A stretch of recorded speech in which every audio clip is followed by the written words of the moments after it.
സ്വന്തം തലച്ചോറ് കൊണ്ട് രക്ഷപ്പെടുത്തുക ചെയ്യുന്നത്. അവര് അവർക്ക് ഒരു എന്താ പറയാ, അതിജീവിക്കണം. ഈ അതിജീവനത്തെ കുറിച്ച്, രക്ഷപ്പെടലിനെ കുറിച്ച് അദമ്യമായ ഒരു മോട്ടിവേഷൻ, ഒരു അതെനിക്ക് ഉണ്ടായിരുന്നുകൊണ്ടാണ് ഞാൻ ഇന്ന് ഡോക്ടറായതും ഇന്നിപ്പോ ജീവിച്ചിരിക്കുന്നതൊക്കെ. അദമ്യമായ ഒരു മോട്ടിവേഷൻ. ആ മോട്ടിവേഷൻ പല സോഴ്സിൽ നിന്ന് കിട്ടും. അതാണ് ഞാൻ നേരത്തെ പറഞ്ഞ അധ്യാപകര്, സ്വന്തം സുഹൃത്തുക്കള്, നല്ല സുഹൃത്തുക്കള്. നല്ല സുഹൃത്തുക്കൾ ഞാൻ പ്രത്യേകം പറയാൻ കാരണം വെച്ചാൽ, ഇപ്പൊ ഒരു അഡിക്ഷൻ ഉള്ള ഒരു സുഹൃത്തിനെ ഉണ്ടാക്കുള്ളൂ. അപ്പോൾ ഒരു മദ്യാസക്ത രോഗിയായിട്ടുള്ള ഒരാള് മുൻഗണന കൊടുക്കേണ്ട, അഡിക്ഷൻ അയാൾക്ക് മാറി നിൽക്കണം. അഡിക്ഷന്റെ സ്വഭാവമായിട്ട് നടക്കുന്ന സുഹൃത്തിൽ നിന്ന് മാറി നിൽക്കണം.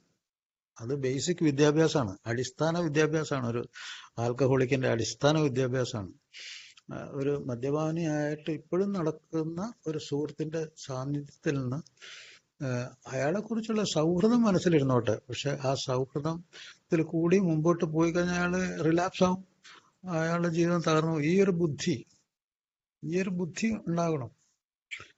അതുകൂടാതെ കൂടുതൽ ഇപ്പൊ ആൽക്കഹോളിക്സ് അനോണിമസിൽ വരുമ്പോഴത്തേക്കും അതിനെ കുറിച്ചായിട്ടുള്ള ഒരു ശക്തിയെ പറ്റി തിരിച്ചറിവ്, അത് ഇതൊക്കെ അയാൾക്ക് പുറത്ത് ലോകത്തുനിന്നും കിട്ടും, ചെയ്യാൻ പറ്റുന്നില്ല. Okay, thank you sir. ഒരു ചെറിയൊരു അറിയിപ്പ് പറഞ്ഞോട്ടെ. ഞാന് അടുത്ത ഞായറാഴ്ച ജനമൈത്രി ഗ്രൂപ്പിന്റെ പരമ്പര നമ്മുടെ ഇന്നത്തെ ബി ക്ലാസ് ടെസ്റ്റ് ഒരു സബ്ജക്റ്റുമായിട്ട് വരും. രണ്ടാമത്തെ ഒരു സബ്ജക്റ്റും കൂടി ഉണ്ട്. അത് ഒരു റൊട്ടേറ്റഡ് ബി ക്ലാസ് ടെസ്റ്റ് ആണ്. അത് ഇന്ന് സബ്ജക്ട് എടുത്ത അദ്ദേഹം അല്ല, വേറൊരു വ്യക്തിയാണ്. അങ്ങനെ രണ്ടുപേര്, ഒരു ടെസ്റ്റിയും ഒരു റൊട്ടേറ്റഡ് ടെസ്റ്റിയും ആയിട്ട് അടുത്ത ഞായറാഴ്ച ഉണ്ടാകുമെന്ന് ഞാനൊന്ന് അറിയിച്ചുകൊണ്ട് മാത്രം. ഇതിൽ 10-74 ആൾക്കാരുള്ള കാരണം കൊണ്ട് മുൻകൂട്ടി ഒന്ന് അറിയിച്ചുകൊണ്ട് മാത്രം. ഓക്കെ, ഇനി സംശയങ്ങൾ എന്തെങ്കിലും ഉണ്ടെങ്കിൽ ചോദിച്ചോളൂ. അല്ലെങ്കിൽ നമുക്ക് 1:19 ആയിട്ടുണ്ട്.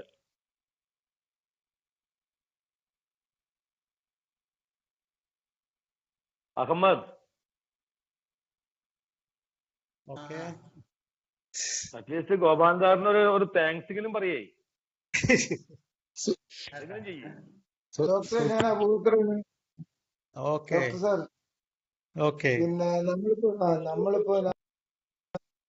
പിന്നെ ഇപ്പൊ മദ്യപിക്കുന്ന സമയത്ത് നമ്മൾ കുട്ടികൾ എത്ര ക്ലാസ്സിലാണ് പഠിക്കുന്നത് പോലും നമുക്ക് അറിയില്ലായിരുന്നു. അത് പിന്നെ അതൊക്കെ ഇപ്പൊ നമ്മള് രണ്ടാമത് കുട്ടികളെ ഉപദേശിക്കാനോ മറ്റുള്ളതിനോ നമുക്ക് കഴിയുന്നില്ല. കാരണം അവര് തിരിച്ചെന്തെങ്കിലും ഇങ്ങോട്ട് ചോദിച്ചാല് നമുക്ക് തോന്നുകയാണ് അതിന് മറുപടി കൊടുക്കാനില്ല. നിങ്ങൾ എങ്ങനെയായിരുന്നു ചോദിച്ചാല് മറുപടി കൊടുക്കാനില്ല. അപ്പൊ അവിടെയൊക്കെ നമ്മളെ ഒരു പിതാവ് എന്നുള്ള നിലക്ക് പിന്നെ എന്താണ് ചെയ്യേണ്ടത്, എന്താണ് അതിലുള്ള ഒരു മാർഗം? നമ്മള് ഒരു മാറിയ മനുഷ്യനാണ്. ആൽക്കഹോളിസത്തിൽ നിന്ന് റിക്കവറി പ്രാപിച്ച ഒരാള് ഒരു മാറിയ മനുഷ്യനാണ്. ഞാൻ ആദ്യം പറഞ്ഞു കൊണ്ടുവന്ന ആ വാക്കോർക്കുന്നത്, മാറ്റത്തിനുള്ള കഴിവാണ്. മാറ്റമാണ് നമ്മൾ മനുഷ്യനാക്കുന്ന പോലും. നമ്മളൊരു മാറിയ ആളാണ്. അപ്പൊ നമ്മൾ ആ പഴയ ആളല്ല. അപ്പൊ എന്തുകൊണ്ട് നമുക്ക് പറഞ്ഞുകൂടാ?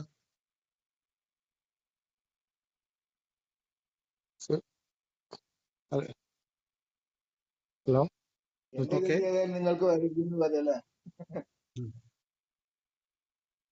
മാറ്റത്തിന് സ്വീകരിച്ച ആളാണ്.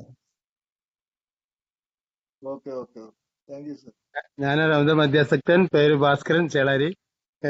സാറ്, ഡോക്ടർ സാർക്ക് നന്ദി പറയാണ്, ഗോപാൽ സാറിന് നന്ദി പറയാണ്. കാരണം നല്ലൊരു വിഷയം ആവശ്യമുള്ള വിഷയം തന്നെയായിരുന്നു. പക്ഷെ മദ്യാസക്തൻ മുമ്പ് പറഞ്ഞതിൽ തന്നെ എന്റെ മക്കളൊക്കെ വലുതാ, എങ്കിലും ഞാൻ പെട്ടെന്ന് ഇതൊക്കെ പറഞ്ഞ് കേട്ട സമയത്ത് എനിക്ക് തോന്നിയത്, എന്റെ ചെറിയ ആള്, ഇപ്പൊ അയാള് എഞ്ചിനീയറിംഗ് കഴിഞ്ഞ് പിന്നെ MS-ന് ഇവിടെ ഓസ്ട്രേലിയയിൽ പഠിച്ച് പാസ്സായി ഒരു ജോലിയിൽ പ്രവേശിച്ചു. ഇപ്പോ പുള്ളി ചെറിയ ക്ലാസ് പഠിക്കുന്ന സമയത്ത്, 4-ോ 5-ലോ പഠിക്കുന്ന സമയത്താണ് എന്റെ അടുത്ത് പറഞ്ഞത്, അച്ഛൻ ദയവ് ചെയ്ത് കോഹിനൂർ സെന്റ് പോൾസ് സ്കൂളിന്റെ അടുത്തേക്ക് എന്റെ സ്കൂളിന്റെ അടുത്തേക്ക് വരരുത് എന്ന് പറഞ്ഞു. ഒരു ദിവസം ഞാൻ രാത്രി കുടിക്കുന്ന സമയത്താണ് പറയുന്നത്, ഞാൻ ആനന്ന് ചെയ്ത അട്ടഹാസത്തും ബഹളത്തിനും ഇത് കയ്യും കണക്കില്ലെന്ന്. കാരണം അതുകൊണ്ട് അവർ നാളെ തന്നെ പോയിട്ട് ആ പയ്യ കൊണ്ട് പറയണം, അവന്റെ അച്ഛന്റെ പൈസക്കല്ല കുടിക്കുന്നത്, എന്റെ അച്ഛൻ ജോലി ചെയ്ത് നല്ല മാന്യമായ ജോലി ചെയ്തുണ്ടാക്കിയ പൈസ കുടിക്കുന്നത് പോയി പറയോ അങ്ങനെ അടിച്ച് അത്രയും പ്രശ്നങ്ങൾ ഉണ്ടാക്കിയ ഒരു വ്യക്തിയാണ്. എനിക്കൊക്കെ ഇത് മുമ്പേ കിട്ടേണ്ടതായിരുന്നു. ആ സമയത്തൊന്നും ഞാൻ ഈ അത്ഭുതമായ കൂട്ടായ്മയിൽ എത്തിച്ചേർന്നില്ല എന്നുള്ളത് എനിക്ക് പറയാനുള്ളത്. ഏതായാലും സാറ് പറഞ്ഞത് തിരി തന്നെ സാറിന്ന് MBBS കഴിഞ്ഞ് നല്ലൊരു ഇതില് ഡിഗ്രി കണ്ടമാനം ഡിഗ്രികളൊക്കെ എടുത്ത് തന്നെ വലിയൊരു ഡോക്ടറെ അരി തന്നെ മകനും എന്തോ എഴുന്നോ അവനും മറ്റേ എന്റെ അടുത്തായിരിക്കില്ല മറ്റേ ഇപ്പം സാറ് പറഞ്ഞ അധ്യാപകരിൽ നിന്ന് കിട്ടിയ രീതിയിൽ തന്നെ എന്തോ പ്രചോദനം കിട്ടിയിട്ട് അവന് നല്ലൊരു നിലയ്ക്ക് എത്തി എന്നുള്ളത് തന്നെയാണ്. ഏതായാലും വളരെ സന്തോഷം മാഷ്. അതാണ് പറഞ്ഞത്, ഇത് വളരെ ഉപകാരപ്രദമായ ഒരു വിഷയം തന്നെയായിരുന്നു. അതിന്റെ ഗുണം ഇപ്പോഴത്തെ ചെറുപ്പക്കാർ തന്നെ കൂടുതലും ഇപ്പൊ AI എത്തിച്ചേരുന്നത് ഒക്കെ എന്നെക്കാട്ടൊക്കെ വളരെ പ്രായം കുറഞ്ഞ ആളുകൾ തന്നെയാണ്. ഇപ്പം ചെറിയ പ്രായത്തിനെ കുടിച്ചിട്ട് 10-25 കല്യാണ പ്രായം ആകുമ്പോഴേക്ക് തന്നെ ആളുകൾ ഇതിലെത്തുന്നുണ്ട്. അപ്പൊ അവർക്കൊക്കെ ഇത് പ്രയോജനമായിട്ടുണ്ടാവും എന്നുള്ളത് ഉറപ്പാണ്. താങ്ക് യു ഹരിദാസേട്ട. താങ്ക് യു ജനമേത്രി ഗ്രൂപ്പ് ഹരിദാസേട്ടൻ ഒരിക്കൽ കൂടി താങ്ക് യു പറഞ്ഞു. നന്ദി അറിയിക്കുന്നു. Okay, thank you very much. Hello hello okay. Hello ആ സാറ് ഇപ്പൊ ഇന്നെടുത്ത ഈ ഒരു വിഷയം അച്ഛന്മാർക്ക് മാത്രല്ല അമ്മമാർക്കും വേണ്ടിയിട്ടുള്ളതാണെന്ന് എനിക്ക് നന്നായിട്ട് മനസ്സിലായി. കാരണം ഞാനും സാർ, എനിക്ക് 2 മക്കളാണ്. അടിച്ചേൽപ്പിച്ചിട്ടായിരുന്നു മക്കളെ കൊണ്ട് ഓരോ കാര്യങ്ങളും ചെയ്യിച്ചിരുന്നത്. രണ്ടുപേരും, ഒരാള് 26 വയസ്സ്, ഒരാള് 20 വയസ്സാണ്. പഠിച്ചു. ഇപ്പം മൂത്ത മോൻ ഓസ്ട്രേലിയയിലാണ്. പക്ഷെ ഇപ്പൊ ഇന്ന് സാർ ഈ പറഞ്ഞ ഓരോ കാര്യങ്ങളും കേട്ടപ്പം വളരെ വിഷമമുണ്ട്. കാരണം തിരിച്ച് അന്ന് ചെയ്തു പോയ ആൽക്കിന്റെ മദ്യപാനം കാരണം, എന്റെ ഫാദറിന്റെ മദ്യപാനം ഒക്കെ കാരണം ഒരുപാട് വൈകല്യങ്ങൾ ഉള്ള ഒരാളാണ് ഞാന്. അപ്പൊ അതുകൊണ്ട് തന്നെ ഇങ്ങനത്തെ ഒരു നല്ലൊരു തിരിച്ചറിവും ഇനിയും എന്താ പറയാ കൊടുക്കാൻ കഴിയാതെ പോയ സ്നേഹം കൊടുക്കാൻ ഡോക്ടർ ഓർമ്മിപ്പിച്ചതിന് ഒക്കെ നന്ദിയുണ്ട്. ഒരുപാട് താങ്ക്സ് ഡോക്ടർ. താങ്ക് യു സാറേ. ഞാന് എന്റെ പേര് അനിത. ഓക്കെ. എന്റെ മോൻ 6ാം ക്ലാസ്സിലാണ് പഠിക്കുന്നത്. അവൻ എന്ത് പറഞ്ഞാലും കേൾക്കണേയില്ല. ഹിന്ദി അക്ഷരമാല കഴിഞ്ഞ പ്രാവശ്യം ലോക്ക്ഡൌൺ ആയിട്ട് അങ്ങനെ പോയി. ഇപ്രാവശ്യം ഹിന്ദി അക്ഷരമാലകൾ ഞാൻ അവന് പഠിക്കാൻ വേണ്ടിട്ട് കുറെ കോപ്പികളും വർക്കുകളൊക്കെ ഫോണിൽ കൂടെ വരുന്നുണ്ട്. അവ ഇരിക്കണേയില്ല. ഒരു ദിവസം ഞാൻ അവന്റെ അടുത്ത് പറഞ്ഞു, എന്റെ അടുത്ത് മിണ്ടണ്ട. ഒരു ദിവസം ഞാൻ മിണ്ടാണ്ടിരിക്കാൻ, രാവിലെ മുതൽ വൈകുന്നേരം വരെ മിണ്ടാണ്ടിരുന്നു. അമ്മാന്ന് വിളിക്കണ്ട, അത് എഴുതി കാണിക്കാണ്ട് എന്റെ അടുത്തേക്ക് ഒന്നും പറയണ്ട എന്നൊക്കെ പറയും. പക്ഷെ അവൻ ഇങ്ങോട്ട് വന്നിട്ട് കെട്ടിപ്പിടിക്കുക, അമ്മ ഒന്ന് മിണ്ടും പറഞ്ഞിട്ട് കെട്ടിപ്പിടിച്ചൊക്കെ ചെയ്യത്. പക്ഷെ അത് ഇപ്പൊ കുറച്ചൊക്കെ വന്നിരുന്ന് പഠിക്കുന്നുണ്ട്. പക്ഷെ കേൾക്കണേയില്ല. എന്താ ഞാൻ ചെയ്യാന്നറിയില്ല. എങ്ങനെ പറഞ്ഞാലും ഇപ്പൊ ഈ പറഞ്ഞ മെത്തേഡ് വലിയ ഉപദ്രവം ഇല്ലാത്തൊരു മെത്തേഡാണ്. അതൊക്കെ സ്ലോ ആൻഡ് സ്റ്റഡി, ചെറിയ ചെറിയ സൗന്ദര്യ പഴക്കങ്ങളും സ്നേഹങ്ങളും അതൊക്കെ വളരെ മോട്ടിവേഷൻ, പ്രചോദനം ഉണ്ടാക്കുന്ന സംഗതികൾ തന്നെയാണത്. ഇപ്പൊ പഠിച്ചല്ലോ, അപ്പൊ ഒരു അഭിനന്ദനം, ഒരു മിഠായിയെങ്കിലും മേടിച്ചു കൊടുക്കണം. നീ ഇന്നത് പഠിച്ചു, അങ്ങനെ ഒരു മോട്ടിവേഷൻ കൊടുക്കണം. ഇപ്പൊ കുട്ടികൾക്ക് ഏറ്റവും പ്രധാനപ്പെട്ട അവരെ കെട്ടിപ്പിടിക്കുക, അവർക്ക് ഇഷ്ടമുള്ള ഒരു സാധനം കൊടുക്കുക, അഭിനന്ദിക്കുക. ഇങ്ങനെയുള്ള മോട്ടിവേഷൻ ചെയ്യുമ്പോൾ അവർ ഓട്ടോമാറ്റിക് ആ ട്രാക്കിൽ വീഴും. പക്ഷെ അവർ വെറുപ്പുണ്ടാക്കുന്ന സംഗതികൾ എപ്പോഴും പഠിക്കാനുള്ള നിർബന്ധങ്ങളും ഉപദേശങ്ങളുമാണ്. ഡോക്ടറെ, ഗുഡ് ആഫ്റ്റർനൂൺ. എൻ്റെ പേര് ബേസിൽ, ഞാൻ ഒരു ആൾക്കപ്പളിക്കാണ്. ഡോക്ടറെ, ഞാനൊരു സംശയം. ഞാൻ മദ്യപിച്ചുകൊണ്ടിരുന്ന കാലത്ത് ഞാൻ ഭാര്യയായിട്ടൊക്കെ ഒത്തിരി വിഷയങ്ങൾ, എൻ്റെ മൂത്ത മോൾക്ക് 7 വയസ്സും മകന് 6 വയസ്സുമായി. ഞാനിപ്പോൾ UK-ലാണ് താമസിക്കുന്നത്. ഞാനിപ്പോൾ ഭാര്യ ഇടയ്ക്ക് ഞാൻ വഴക്കുണ്ടാക്കുമ്പോൾ ഒച്ചയിൽ സംസാരിക്കുമ്പോൾ ഭാര്യയൊക്കെ ഇറങ്ങിപ്പോകുന്ന ഒരു സാഹചര്യമുണ്ട്. അപ്പൊ അത് മോള് കണ്ടിട്ടുണ്ട്. അപ്പൊ അത് ഒത്തിരി അഫക്റ്റ് ചെയ്തിട്ടുണ്ടെന്ന് എനിക്ക് മനസ്സിലായിട്ടുണ്ട്, ഭാര്യയ്ക്ക് മനസ്സിലായിട്ട്. അത് ഇപ്പൊ രാത്രി കിടക്കുമ്പോഴൊക്കെ മോള് വേറെ റൂമിലാണ് കിടക്കുന്നത്. ഇപ്പൊ രാത്രി എണീറ്റ് വരുന്നു, അമ്മേനെ അന്വേഷിക്കുന്നു. അമ്മ നൈറ്റ് ഡ്യൂട്ടിക്ക് പോകുമ്പോ പിന്നെ നെഞ്ചത്ത് എപ്പോഴും ഒരു വിഷമാന്ന് പറയുന്നു. നമുക്ക് എങ്ങനെ ഡോക്ടറെ അതൊന്ന് മാറ്റിയെടുക്കാൻ സാധിക്കും? ഇപ്പോഴും അത് വളരെ പറഞ്ഞത് വളരെ നല്ലൊരു സംഗതിയാണ്. ഒരു പ്രധാനപ്പെട്ട ഒരു ടോപ്പിക്കാണത്. കാരണം വെച്ചാൽ ഇപ്പൊ എത്ര നാളായി സോബറായിട്ട് ഇപ്പൊ ഞാൻ ജാനുവരി തൊട്ടാ, ഈ വർഷം ജാനുവരി തൊട്ട്. അപ്പൊ ഈ ജാനുവരി? അതെ. അപ്പൊ ജാനുവരി എന്ന് പറഞ്ഞാൽ ഏതാനും മാസങ്ങളായുള്ളൂ.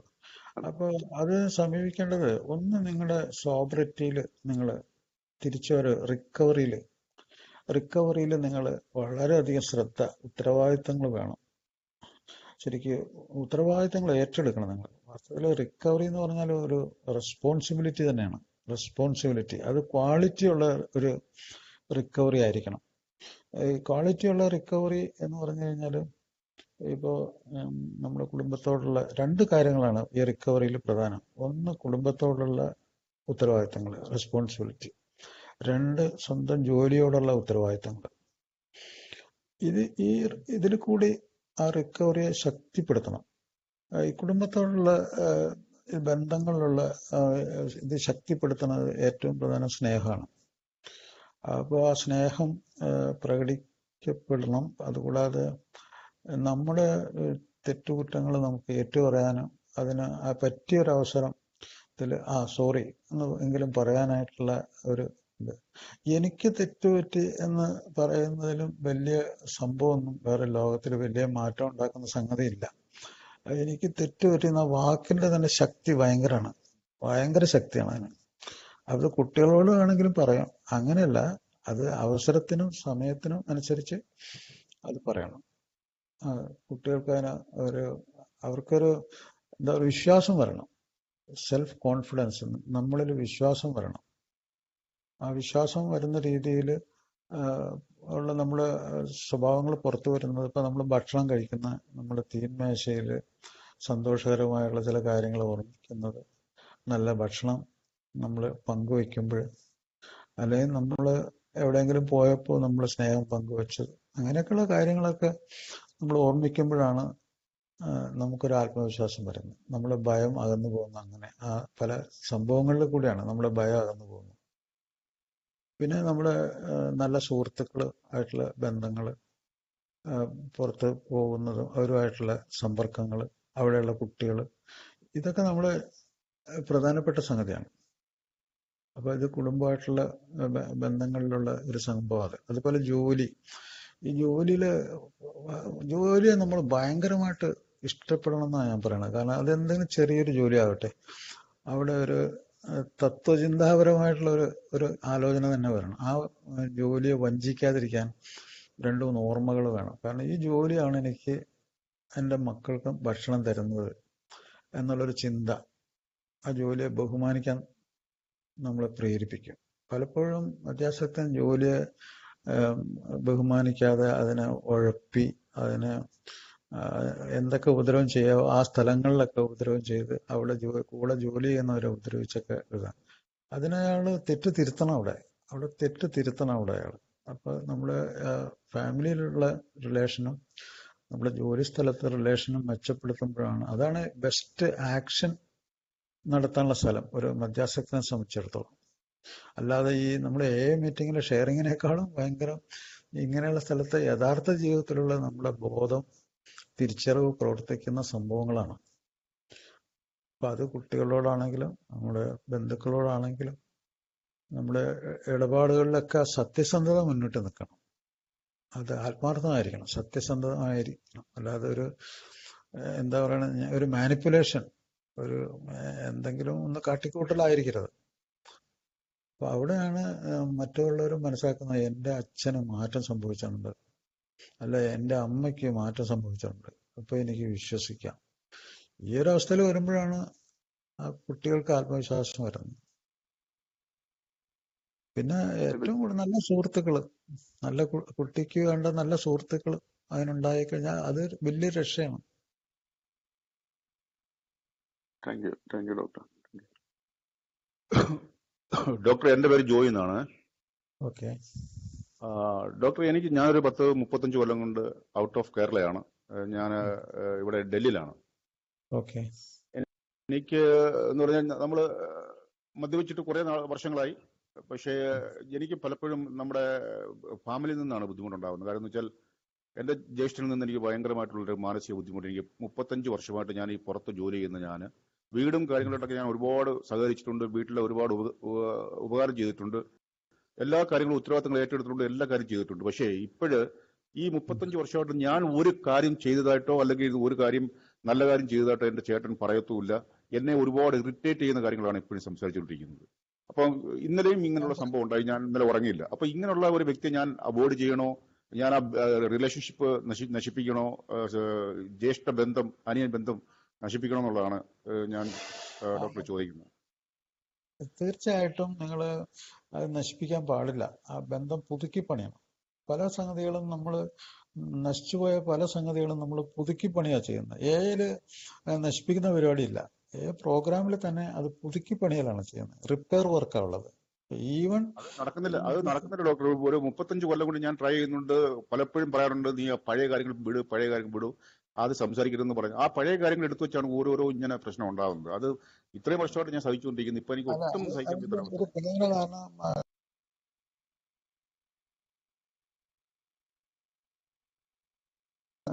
നിങ്ങളെ മനസ്സിലായിട്ടില്ല എന്നുള്ളതാണ്. നിങ്ങളെ അത് അയാൾക്ക് മനസ്സിലാക്കാൻ പറ്റുവാണെങ്കിൽ ഇത് മെച്ചപ്പെട്ട് മുന്നോട്ട് കൊണ്ടുപോകാൻ പറ്റുള്ളൂ. അപ്പൊ അതിനുള്ളൊരു അവസരം പലപ്പോഴും ഉണ്ടായിട്ട് കാണില്ല. ഒരു ഇന്റിമേറ്റ് റിലേഷൻഷിപ്പ് നിങ്ങൾ എന്താ പറയുക, നിങ്ങൾ സത്യസന്ധമായി അദ്ദേഹത്തിനോടുള്ള സ്നേഹം പുറത്തു വരത്തക്ക രീതിയിൽ നിങ്ങൾ പെരുമാറിയ ഒരു സംഭവം അദ്ദേഹത്തിന് ഓർക്കാൻ പറ്റുന്നില്ല. അദ്ദേഹം പലപ്പോഴും ചിലപ്പോൾ നിങ്ങളുടെ പഴയ ഇമേജ് വെച്ചായിരിക്കും നിങ്ങളെ സമീപിക്കുന്നത്. അത് അദ്ദേഹത്തിന്റെ കുഴപ്പമാണ്. അദ്ദേഹം പക്വത ഇല്ലാതായി കാണും ചിലപ്പോൾ ഈ കാര്യത്തിൽ. ചില ആളുകൾക്ക് ഇമേജ് കൂടുന്തോറും, മോശപ്പെട്ട ഇമേജ് കൂടുന്തോറും ആ ഇമേജുമായിട്ടാണ് നടക്കുന്നത്. എത്രയോ ആളുകൾ കുടുംബങ്ങളിൽ തന്നെ ഈ നല്ല മെച്ചപ്പെട്ട ഒരു ജീവിതം മേന്മയുള്ള ജീവിതം നയിക്കുന്ന ഒരു ആൽക്കഹോളിക്കിനെ ഭാര്യ ഇപ്പോഴും പഴയ ഇമേജ് വെച്ച് കണക്കാക്കുന്നത് എനിക്കറിയാം. പഴയ ഇമേജ് അയാൾ വളരെ മോശക്കാരനാണ്, ഇങ്ങനെയാണ് തെമ്മാടിയാണ്, അയാൾ ഇങ്ങനെ നുണയെ പറയുള്ളൂ, അയാൾ അങ്ങനെ ചെയ്യുള്ളൂ, ഇങ്ങനെയൊക്കെ. പക്ഷെ അതിന് നമ്മൾ പറഞ്ഞിട്ട് കാര്യമില്ല. അയാളുടെ ഒരു തിരിച്ചറിവിന്റെ ഒരു പ്രശ്നം കൂടി ഇതിലുണ്ട്. പിന്നെ അതിനുള്ള അവസരങ്ങളും വേണം. പക്ഷെ നിങ്ങൾക്ക് അതിന് അയാളോട് തുറന്ന് സംസാരിക്കുന്നതിന് എന്താ കുഴപ്പമുള്ള? തുറന്ന് സംസാരിക്കാറുണ്ട് ഡോക്ടർ, തുറന്ന് സംസാരിക്കുന്നുണ്ട്. പക്ഷേ പുള്ളി ഒരു 2 മിനിറ്റ് ഇത് കേട്ട് കഴിഞ്ഞാൽ 3-ാമത്തെ മിനിറ്റിൽ അനാവശ്യമായിട്ടുള്ള പഴയ കാര്യങ്ങൾ എടുത്തിട്ട് ഞാൻ വീണ്ടും ആ ഒരു പ്രശ്നം ഉണ്ടാക്കാനുള്ള ശ്രമത്തിലാണ്. ഒരു പ്രശ്നം സോൾവ് ചെയ്യാനുള്ള ഒരു മൈൻഡ് അല്ല, പ്രശ്നം വീണ്ടും രൂക്ഷമാക്കാനുള്ള ശ്രമം. നിങ്ങളെ ഉൾക്കൊള്ളാനുള്ള ഒരു മനസ്സ് അദ്ദേഹത്തിനുണ്ടായിരുന്നു. എനിക്ക് തോന്നുന്നു അദ്ദേഹത്തിന് ഏറ്റവും നല്ല ഒരു മീറ്റിംഗിൽ അദ്ദേഹത്തെ കൊണ്ടുവന്ന് ഇരുത്തിയാൽ നല്ലതായിരുന്നു. പുള്ളി ഒരു നമ്മുടെ നാട്ടിലൊക്കെ ഉള്ള പെന്തക്കോസ് വിശ്വാസിയാണോ ഡോക്ടർ? ഒരു ഭയങ്കര പെന്തക്കോസ് വിശ്വാസമുള്ള, ഭയങ്കര കൈയടിച്ച് പാട്ടുപാടി ഭയങ്കര തുള്ളലും ഒക്കെ ഉള്ള പാർട്ടിയാണ്. പക്ഷേ അത് അന്ധമായ വിശ്വാസമാണ്. അന്ധമാണ്, അറിവില്ലായ്മയാണ്. അത് ശരിയാണ്, നിങ്ങൾ പറഞ്ഞത് ശരിയാണ്. അന്ധമായ ഇതാണ് അത്. അതിൽ ആത്മീയതയില്ല. അന്ധമായ വിശ്വാസങ്ങളിൽ ആത്മീയത ഇല്ലെന്നുള്ളത് മനസ്സിലാക്കുക. ആത്മീയത ഉള്ളത് സ്നേഹം, പരിഗണന, കരുണ, ദയ, ഇതിലൊക്കെയാണ് ഏറ്റവും വലിയ ആത്മീയത ഉള്ളത്. അല്ലാതെ ഈ അന്ധമായ മതവിശ്വാസം, അന്ധമായ ചില ആചാരങ്ങളും അതിനെതിരാണെന്ന് തന്നെ ഞാൻ പറയും. അപ്പൊ നിങ്ങൾക്ക് ഏതായാലും തുറന്നു പറയാം അദ്ദേഹത്തിനോട്, എനിക്ക് മാറ്റം സംഭവിച്ചിട്ടുണ്ട്, ഞാൻ മാറിപ്പോയി, ഞാനിപ്പോ കാണുന്ന പഴയ ആളല്ല, എന്നെ വിശ്വസിക്കാൻ നിങ്ങൾക്ക് തുറന്നു പറയാലോ. പറയാ സാറേ. പക്ഷെ പറഞ്ഞിട്ടുണ്ട് ഒരുപാട് പ്രാവശ്യങ്ങൾ 35 കൊല്ലം കൊണ്ട് പ്രശ്നങ്ങൾ വരുമ്പോൾ അത് സോൾവ് ചെയ്യാൻ വേണ്ടി അത് അങ്ങനല്ല, അത് ഇങ്ങനാണ്, ഈ രീതി പോവാൻ നമുക്ക്, അത് കള എന്ന് പറഞ്ഞു കഴിഞ്ഞാൽ കേൾക്കില്ല. പിന്നെ അതുകൊണ്ട് നടക്കും. നിങ്ങൾ ഒരുമിച്ചിരുന്ന് ഭക്ഷണം കഴിച്ചിട്ടുണ്ടോ? നിങ്ങൾ അദ്ദേഹത്തെ ശാരീരികമായി കെട്ടിപ്പിടിച്ചിട്ടുണ്ടോ? നിങ്ങൾ അദ്ദേഹത്തിന് കൈ കൊടുത്തിട്ടുണ്ടോ? ഇതൊക്കെ വളരെ പ്രധാനപ്പെട്ട സംഗതിയാണ്. ഇങ്ങനെയുള്ള ശാരീരിക സ്പർശനങ്ങളും അതിനുള്ള സംഭവങ്ങളും തന്നെയാണ് നമ്മൾ വൈകാരികമായിട്ട് നമ്മൾ അടുപ്പിക്കുന്നത്. അതില്ലാത്ത കാലത്തോളം ചിലപ്പോ അതേ ആ ഇമേജ് വെച്ച് തന്നെ നിങ്ങളോട് പെരുമാറുള്ളൂ. എൻ്റെ ഒരു സുഹൃത്ത് പറഞ്ഞൊരു സംഭവം, ഒരു 8-ാം പടിയുടെ കാര്യം ഞാൻ ഇപ്പോഴും ഓർക്കുന്നുണ്ട്. അതിപ്പോ എൻ്റെ മനസ്സിന് എപ്പോഴും ഒരു വേദന ഉണ്ടാക്കിയ സംഭവം. അതായത് അദ്ദേഹത്തിന്റെ സഹോദരി തൊട്ടടുത്ത് താമസിക്കുക, ഓപ്പോസിറ്റ് സൈഡിൽ താമസിക്കുക. അപ്പോൾ ആ സഹോദരിയുടെ ഭർത്താവും അവരുമായിട്ട് ഈ റിക്കവറി നടന്ന ആൽക്കഹോളിക്ക് 3-4 വർഷമായിട്ടും സംസാരിക്കുന്നില്ല. അവരുടെ കുട്ടികളോട്, സഹോദരിയുടെ കുട്ടികളോട് പോലും സംസാരിക്കുന്നില്ല, മിണ്ടുന്നില്ല, വെറുപ്പും കൊണ്ട് നടക്കുവാണ്. അപ്പോൾ ഒരു ദിവസം അദ്ദേഹം ഈ 8-ാം പടി പ്രാക്ടീസ് ചെയ്യാൻ തീരുമാനിച്ചു. അത് വെറും അന്ധമായിട്ട് തന്നെയാണ് 8-ാം പടി പ്രാക്ടീസ് ചെയ്യാൻ. അദ്ദേഹം ഒരു മാപ്പ് ചോദിക്കാൻ തീരുമാനിച്ചു. അങ്ങനെ ജസ്റ്റ് ഓപ്പോസിറ്റ് ആണ് സഹോദരി താമസിക്കുന്നത്. അവർ ഒരേ കിണറ്റിൽ നിന്ന് വെള്ളം എടുക്കുന്നത്. അപ്പൊ അത് ആ വീട്ടിൽ ചെന്ന് സഹോദരിയോട് മെക്കാനിക്കലായിട്ടായിരിക്കാം അദ്ദേഹം പറഞ്ഞു, ഞാൻ നിന്നോടും നിന്റെ ഭർത്താവിനോട്, എൻ്റെ അളിയനോട് നിന്റെ മക്കളോട് പോലും ഞാൻ തെറ്റ് ചെയ്തു, ഞാൻ നിങ്ങളെ പരിഗണിക്കുന്നില്ല, നിങ്ങളെ അറിയുന്നില്ല എന്നുള്ള മട്ടില് നിങ്ങളോട് വെറുപ്പുമായിട്ടാണ് ഈ 3 വർഷം ഞാൻ നടന്നത്. എന്നോട് നീ ക്ഷമിക്കണം, നിങ്ങളെല്ലാം മാപ്പാക്കി തരണമെന്ന് അദ്ദേഹം പറഞ്ഞു. ഒരുപക്ഷെ ഒരു സിനിമയിലെ ആളെ പോലെ ആയിരിക്കും അദ്ദേഹം പറഞ്ഞത്. അദ്ദേഹം ഒരുപക്ഷെ മുഴുവൻ ഉൾക്കൊണ്ടായിരിക്കാം പറയാം. പക്ഷെ അദ്ദേഹം പിന്നെ പറഞ്ഞ വാക്കുകൾ എനിക്ക് മനസ്സിലായി, അദ്ദേഹം അഭിനയിക്കല്ലായിരുന്നു എന്ന്. കാരണം വെച്ച് കഴിഞ്ഞാല് ആ സഹോദരി ഭയങ്കര ഒരൊറ്റ കരച്ചില് കരഞ്ഞു. ആ കരച്ചില് അദ്ദേഹം പറഞ്ഞ ആ നാട് മുഴുവൻ കേട്ട് കാണും. ആ നാട് മുഴുവൻ ആ കരച്ചില് കേട്ടു. അപ്പോ അദ്ദേഹത്തിന് എന്തോ ആ മനസ്സിന്റെ ഉള്ളില് ഭയങ്കരമായിട്ട് എന്തോ പുറത്തു വന്ന് അദ്ദേഹം കരഞ്ഞുപോയി. ഇതാണ് ഒരു 8-ാം പടി. അത് ഈ 7 ഒരു പ്രോഗ്രാമിൽ മാത്രമേ നിങ്ങളത് കേൾക്കുള്ളൂ, മനസ്സിലാക്കുള്ളൂ. നിങ്ങളൊന്ന് ചെയ്യുക 8-ാം പടി. Okay okay okay, okay doctor. Thank hello sir. You. Hello hello, പറഞ്ഞോളൂ. ഹലോ സാർ, ഞാൻ ജയ്ഷയാണ്, കാലിക്കറ്റ് യൂണിവേഴ്സിറ്റി, സജീഷിന്റെ ഭാര്യയാണ്. ഡോക്ടർക്ക് അറിയാൻ പറ്റുമോ? ഡോക്ടർ, ഞാൻ എന്താന്ന് വെച്ചാല് മോള് 4-ാം ക്ലാസ്സിലാണ്. അപ്പൊ മോളോട് ഇപ്പൊ നമ്മൾ എന്തെങ്കിലും ഒരു കാര്യം ഇപ്പൊ ടോർച്ച് ചാർജ് ചെയ്ത് വെച്ചിട്ടുണ്ട്, ഇപ്പൊ അച്ഛൻ രാവിലെ ഡ്യൂട്ടിക്ക് പോണ സമയത്ത് അപ്പൊ അവളോട് ഇങ്ങനെ പറയാതെ ഓഫ് ആക്കി വെക്കണം കുറച്ച് കഴിഞ്ഞാൽ. അപ്പൊ ചിലപ്പോ അവള് മറന്നു പോയിട്ടുണ്ട്. അപ്പൊ ഉച്ചയാവുമ്പോ അച്ഛൻ വന്നത് ചോദിക്കുമ്പോ ഇത് എന്താ നീ ഓഫ് ആക്കാത്തേന്ന് ചോദിച്ചു കഴിയുമ്പോ അതിപ്പോ പെട്ടെന്നാകുമ്പോ കുട്ടികള് ഓടിച്ചെന്ന് ഓഫാക്ക, അയ്യോ അച്ഛാ ഞാൻ മറന്നുപോയി എന്ന് പറഞ്ഞ് ഓടിച്ചെന്ന് ഓഫ് ചെയ്യുക. പക്ഷെ ഇവള് അവിടെ നിന്നിട്ട് ഇങ്ങനെ ആകെക്കൂടി ഒരു ടെൻഷനായ പോലെ, എന്നിട്ട് ഓഫാക്കാതെ ഇങ്ങനെ ഒരു സ്റ്റക്ക് ആയ മാതിരി ഇങ്ങനെ നിൽക്കും. എന്നിട്ട് പിന്നെ മെല്ലെ പോയിട്ട് ഇങ്ങനെ ഓഫാക്കും. അപ്പൊ അത് എല്ലാ കാര്യങ്ങളും ഒരുവിധ കാര്യങ്ങളിലൊക്കെ അങ്ങനെ ഉണ്ട്. അപ്പൊ അതെന്താണ്, ഒരു ഭയോ ആൾക്കൊരു പേടിയോ അങ്ങനെയൊക്കെ ഉണ്ട്. അപ്പൊ അതെന്താണെന്ന് മോള് ഒരു പക്ഷെ അച്ഛന്റെ കാഴ്ചകളും അച്ഛൻ ചെയ്ത കുട്ടിയെ പ്രശ്നങ്ങളൊക്കെ അവള് കണ്ടിട്ടുണ്ട് നേരിട്ട്. അവള് നല്ല ആക്റ്റീവ് ഉള്ള ഒരു കുട്ടിയായിരുന്നു LKG UKG ഒക്കെ പഠിക്കുമ്പോ. ഇപ്പൊ 9 വയസ്സായി. അപ്പൊ അതൊരു ചെറിയൊരു പ്രശ്നമായിട്ട്, ആള് നല്ല സ്മാർട്ടായിരുന്നു. ഇപ്പൊ കുറച്ചൊരു കുറവുള്ള മാതിരി ഞങ്ങൾക്ക് ഇപ്പൊ 2-3 കൊല്ലമായിട്ട് അങ്ങനെ തോന്നുന്നുണ്ട്. അപ്പൊ കുറച്ച് വലുതാവട്ടെ, കുറച്ച് കഴിയട്ടെ എന്നൊക്കെ. ഇപ്പൊ മോള് 4-ലാണ് പഠിക്കുന്നത്. 9 വയസ്സ്. അപ്പൊ ഡോക്ടർ അതിന് ശരിക്കും നല്ലൊരു കൗൺസിലിംഗ് വേണം കുട്ടിക്ക്. അപ്പൊ അതിന് ഇപ്പോ നമ്മൾ ഇതിൽ കൂടി പറഞ്ഞാലും അത് ശരിയാവില്ല. കൗൺസിലിങ്ങിന് അതിന് പറ്റിയ ഒരാള് ഞാൻ നമ്പർ വേണമെങ്കിൽ തരാം. അപ്പൊ ആ നമ്പറിൽ ഒന്ന് വിളിച്ച് അതിന് ഒരു പരിഹാരം കണ്ടെത്തുക നല്ലത്. അതേക്കുറിച്ച് ഞങ്ങള് സാറടുത്ത് തന്നെ വരാന്ന് വിചാരിക്കുന്നുണ്ട്, ലോക്ക്ഡൌൺ കഴിഞ്ഞിട്ട്. അപ്പൊ അങ്ങനെ പോരെ? സാറടുത്ത് വരാം. എഴുതി. ഞങ്ങൾ എന്തായാലും സാറടുത്ത് ഞങ്ങള് വരാം. സുഹൃത്തുക്കളെ, ഞാനിപ്പോ എനിക്കൊരു പ്രാക്ടീസ്, ഒരു ക്ലിനിക്കൽ പ്രാക്ടീസ് ഉണ്ട്. ഞാനിപ്പോ 1:45 എനിക്ക് thank you sir, thank you very much. നമുക്ക് മീറ്റിംഗ് 10 മിനിറ്റ് ഇപ്പോ ഓവറാണ്. നമുക്ക് വൈൻഡപ്പ് ചെയ്യേണ്ട സമയമായി. സാറിനോട് എല്ലാ വക ജനമൈത്രിയുടെ എല്ലാ വക നന്ദിയും രേഖപ്പെടുത്തുകയാണ്. സന്തോഷമുണ്ട് ഞങ്ങളെ ഈ നിർണായക ഘട്ടത്തില് സാർ പറഞ്ഞ ഒത്തിരി കാര്യങ്ങൾ മനസ്സിലാക്കി. ആവശ്യമുള്ളവരൊക്കെ സാറിന്റെ ക്ലിനിക്കിൽ പോവുക, അദ്ദേഹത്തിനെ വിളിക്കുക. അദ്ദേഹത്തിന് നമ്പർ വേണ്ടവര് സജീഷിന്റെ കയ്യിലൊക്കെ നമ്പർ ഉണ്ട്. നമ്പർ വേണ്ട ആൾക്കാര് സജീഷിനെയോ എന്നെയോ അംസക്കാനെയോ ഒരുപാട് ആൾക്കാരുടെ അടുത്ത്, ആ ഭാഗത്തുള്ള ആൾക്കാരുടെ അടുത്ത് അദ്ദേഹത്തിന്റെ നമ്പർ ഉണ്ട്. അദ്ദേഹം ഒരു ഫറൂഖിലാണ് അദ്ദേഹത്തിന് ഒരു ക്ലിനിക്ക് ഉണ്ട്. വേറെ 1-2 ദിക്കിൽ അദ്ദേഹം സർവീസ് ചെയ്യുന്നുണ്ട്. തീർച്ചയായിട്ടും അദ്ദേഹത്തിന് പോയിട്ട് നിങ്ങൾക്ക് കാണാവുന്നതാണ്. ഞാൻ നിർത്താം. അപ്പൊ നമുക്ക് പ്രാർത്ഥന ചൊല്ലുന്നുണ്ട്. Thank you sir, thank you very much. പ്രാർത്ഥന ആരാ പ്രാർത്ഥന ചൊല്ലുക? അഹമ്മദ് പ്രാർത്ഥന ചൊല്ലുവോ?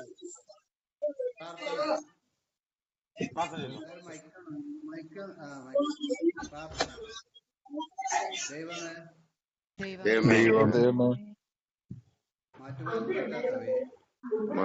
മാറ്റുവാൻ പറ്റാത്തവയും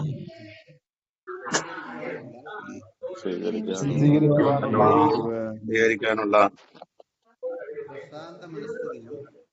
പ്രശാന്ത മനസ്ഥിതിയും മാറ്റുന്നവയെ മാറ്റുവാനുള്ള ധൈര്യവും ഇവയെ തമ്മിൽ വേർതിരിച്ചറിയുവാനുള്ള വിവേകവും ഞങ്ങൾക്ക് നിൽക്കാൻ ആഗ്രഹിക്കുന്നവർക്ക് ഗ്രൂപ്പിൽ നിൽക്കാം.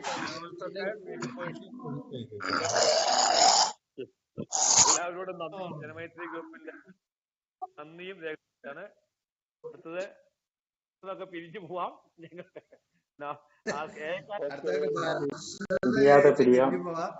അതെ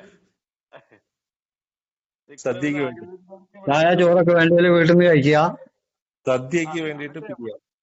സൈജ് ഇവിടെ ഉണ്ടായിരുന്നോ? ഞാൻ വിചാരിച്ചു ഒരാൾ അവിടെ. എന്ത് സൈജോട്ടാ ഡോക്ടർക്ക് ഒരു നന്ദിയൊക്കെ പറയണ്ടായിരുന്നു. നിങ്ങളൊന്നും ഉണ്ടാതിക്കണെന്താ?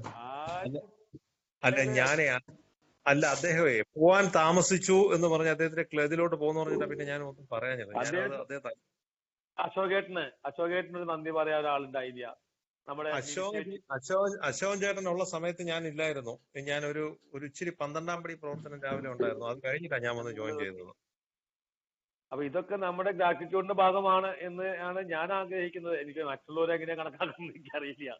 എന്തായാലും സൂപ്പറായി. ഇടയ്ക്ക് വെച്ചിട്ട് എല്ലാവരും ഗ്രൂപ്പിൽ നിന്ന് ഔട്ടായി. അപ്രൈജും ഇല്ല. കുറച്ച് സമയം. ഹലോ മിനിറ്റ് തരാം. ഹലോ മിനി ചേച്ചിയുടെ സ്പീച്ച് നല്ലതായിരുന്നു കേട്ടോ. സ്പീച്ച് വളരെ ഉപകാരപ്രദമായിരുന്നു. പക്ഷെ സത്യം പറഞ്ഞ അപ്പൊ എനിക്കൊരു നന്ദി പറയണമെന്നുണ്ടായിരുന്നു. പിന്നെ ഡോക്ടറിന് കയറാൻ സമയം താമസിച്ചുകൊണ്ടാണ് പിന്നെ ഒന്നും പറയാതിരുന്നത്. ഇനിയും വിളിച്ചു പറയാലോ. നേരിട്ട് വിളിച്ചു കൊടുക്കാലോ വൃത്തിക്ക്. അല്ല ഹരിദാസേട്ടന്റെ അടുത്ത് വളരെ നന്ദിയുണ്ട്. ഇങ്ങനെയുള്ള ഓരോ മീറ്റിങ്ങുകൾ നടത്തുന്നതുകൊണ്ട് ഭയങ്കരമായിട്ട് കടപ്പെട്ടിരിക്കുന്നു. കാര്യം നമുക്ക് എന്ത് പ്രയോജനമാണ് വീട്ടിൽ ഇരുന്ന് ഇതൊക്കെ കേൾക്കാൻ. ഇത് ഗ്രൂപ്പിന്റെ ഒരു ആവശ്യമായിട്ടല്ല ഞാൻ പറഞ്ഞത്. ഇത് ആ വരുന്ന അവര് കുറച്ച് സ്ട്രെസ് എടുക്കുന്നില്ല ഈ കാര്യങ്ങളിൽ ലെക്ചർ നോക്കിയിട്ടും ഒക്കെ വരുന്നത്. അപ്പൊ അവർക്ക് ഇപ്പൊ ഞങ്ങളുടെ ഗ്രൂപ്പിൽ ഇപ്പൊ ഒരു കാര്യം നടക്കുന്നത് ഞാൻ ഇന്നലെ പറഞ്ഞു. ഒരു ഇല്ലാത്ത കാരണം കൊണ്ട് സബ്ജക്ട് അവതരിപ്പിക്കുന്ന അദ്ദേഹത്തിന് ഒരു ബോർഡ് തോന്നുകയാണ്. സ്വാഭാവികമായിട്ട് തോന്നും. അത് ഇവർക്ക് അപ്പൊ നമ്മളൊരു നന്ദി പറയുമ്പോ അവരെ നമ്മൾ വലിയ ഇല്ല. അതൊരു സൈക്കോളജിക്കലി അത് ഭയങ്കരമായിട്ട് അവർക്ക് ഒരു എന്താ പറയാ ഒരു ഉയർച്ച, ഏതോ ഉയർച്ച, മാനസികമായിട്ടുള്ള ആത്മീയമായിട്ടുള്ള ഒരു സന്തോഷം അവർക്ക് ഉണ്ടാവില്ലേ? അത്രേ ഉള്ളൂ. അല്ല നമ്മളിപ്പോ ഒരു മീറ്റിങ്ങിന് ഇങ്ങനെ ഒരു സ്പീക്കർ മീറ്റിങ്ങിന് പങ്കെടുക്കണമെങ്കിൽ നമ്മൾ എവിടെയെല്ലാം ദൂര സ്ഥലങ്ങളിൽ പോകണം, യാത്ര ചെയ്ത് അവിടെ ചെന്ന് പിന്നെ ചെല്ലുന്ന ക്ഷീണം. പക്ഷെ എന്തൊരു ഇതാണ് നമുക്ക് വീട്ടിൽ ഇരുന്നുകൊണ്ട് തന്നെ ഇതൊക്കെ കേൾക്കാൻ പറ്റുന്നത്. രാവിലെ 6:30 തൊട്ട്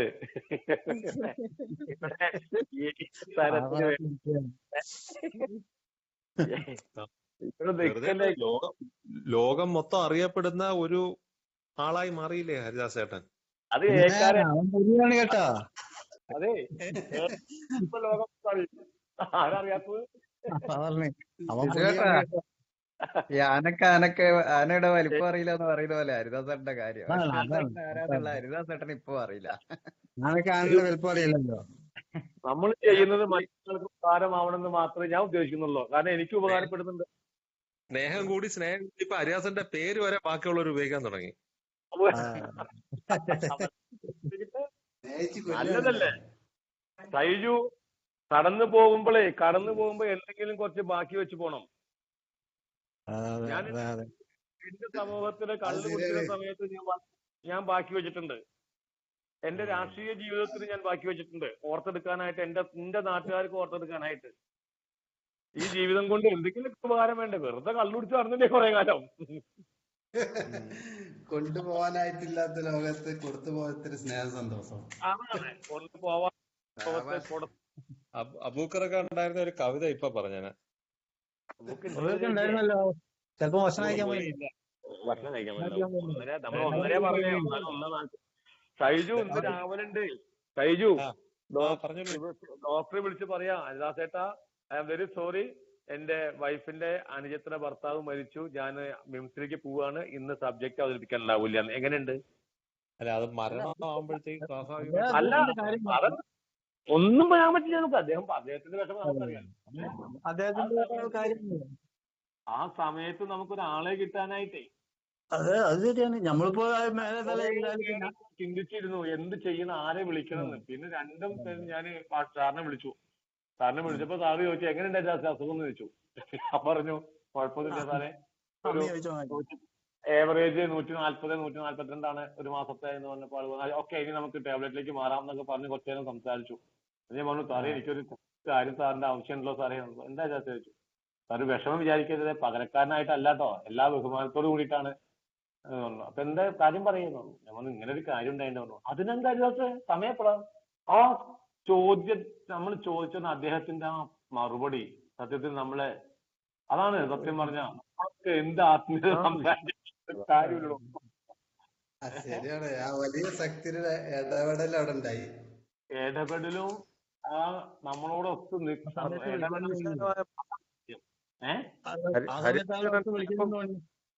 നമ്മളാണെങ്കിൽ പറയാൻ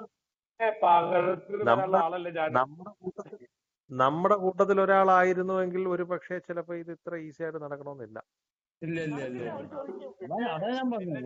പകരത്തിന് പകരം അല്ലെങ്കിൽ അവര് മനസ്സിൽ കരുതാവും അവ അങ്ങനെ ഇപ്പൊ ആളാവണ്ട പോട്ടെ എന്ന് വിചാരിക്കും. ശരിയാണ്. ആൾക്കാർക്ക് വാശിയുണ്ടായ ഒരാളെ കിട്ടാത്തപ്പോൾ വാശി തന്നെ ഉണ്ടാവും. അയ്യോ അത് അദ്ദേഹം വളരെ അത് സത്യം. കാരണം അല്ലെങ്കിൽ രണ്ട് സബ്ജക്ട് നല്ല സബ്ജക്റ്റ് ആണ്, മോശമായിട്ടുള്ള ഗ്രൂപ്പിനെ സംബന്ധിച്ച് മോശമല്ല. ഞാൻ പറയുന്നത് ആൾക്കാർ അത് മതി. ആൾക്കാരത് അണിനിരത്തി തൃശ്ശൂർ പൂരത്തിന്റെ ആൾക്കാർ ഗജവീരന്മാരെ അണിനിരത്തി. ഇപ്പൊ കണ്ടില്ലേ ഒരു ദിവസം നമ്മുടെ ലിങ്ക് കേരളത്തിലല്ല ഇന്ത്യയിൽ മുഴുവൻ ലിങ്ക് പോയതിന് പഴമക്കാര് പറഞ്ഞതാണ്. അത് അവിടെ ദൈവം ഇടപെട്ട കാരണം ഉണ്ടാകുന്നത്. എല്ലാവർക്കും ഈ ദൈവം ഇടപെട്ടു എന്ന കാര്യം വേറെ. ഇതാണ് നമ്മുടെ ചിന്താഗതി നന്നായി. അതായത് അവിടെ ദൈവം ഇടപെട്ട കാര്യം ഇന്ന് എന്റെ സുഹൃത്തുക്കൾക്ക് അയച്ചു തന്നിട്ടുണ്ട്. ദൈവം ഇടപെട്ടത് എവിടെ ദൈവം ഇടപെട്ടെന്നുള്ളത്.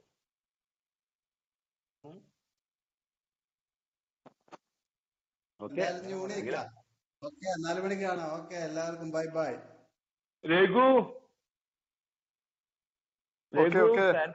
രഘു സാൻഡോ അഹമ്മദ് ഫ്രീ ആകുമ്പോ ഒന്ന് വിളിക്കോ?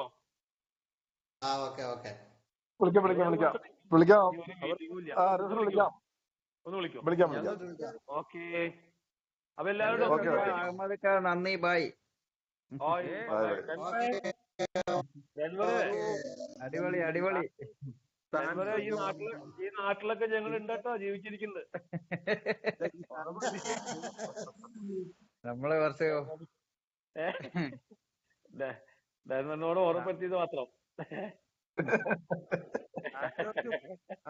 രവിചേട്ടനും അഹമ്മദ്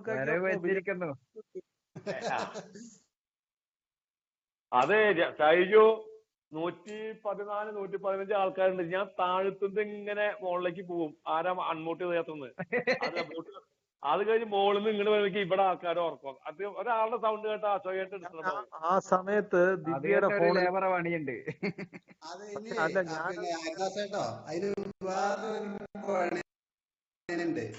ഇനി 3 മോഡറേറ്ററുകൾ ഉണ്ടാകുമ്പോ ഒരാള് എയില് നോക്കുക, ഒരാൾ ബിയില് നോക്കുക, ഒരാൾ സിയില് നോക്കുക. അങ്ങനെ ഭാഗമായിട്ട് തിരിച്ചാൽ മതി. എന്നാ അതൊരു കാര്യമാണ്. ഓരോരുത്തർ ഓരോ ഉത്തരവാദിത്തം ഏറ്റെടുത്തായി എന്നാ ഭാരം കുറയും. കുറച്ചുകൂടി വൃത്തിയായി. ഞാൻ ഉത്തരവാദിത്തം മുഴുവൻ ഞാൻ ഏറ്റെടുത്തല്ല, ഇവര് ചെയ്യുന്നില്ല. ഞാൻ ചെയ്യുന്നുണ്ട്. ഇടക്കിൻ്റെത് ഓഫാണില്ല. വേറെ ആളെ ചെയ്യുമ്പോ എന്താന്നാണോ ഈ പണ്ടാര മ്യൂട്ട് അടിച്ചാൽ തന്നെ മ്യൂട്ട് ആകാൻ വേണ്ടി കുറച്ച് സമയം എടുക്കും. 2-3 10 മണിക്ക് ഉപ്മാവ് കൊണ്ടു വെച്ചിട്ട് 11:30 അത് കഴിച്ചു തീരുമ്പോ കാര്യമൊക്കെ ശരിയാ. സന്തുഷ്ടമായ കുടുംബജീവിതത്തിന് അനുസരണാശീലം വളരെ നല്ലതാ.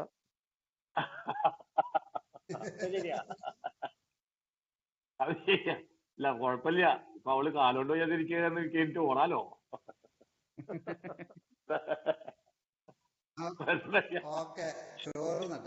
ഓക്കെ എന്നാ ബൈ. അപ്പൊ ഭക്ഷണം കഴിക്കേ. ഇന്ന് വൈകിട്ട് എവിടെയെങ്കിലൊക്കെ കേൾക്കാറാം. അപ്പൊ അഹമ്മദ് സാൻഡോ ഒരു call bye bye bye bye bye.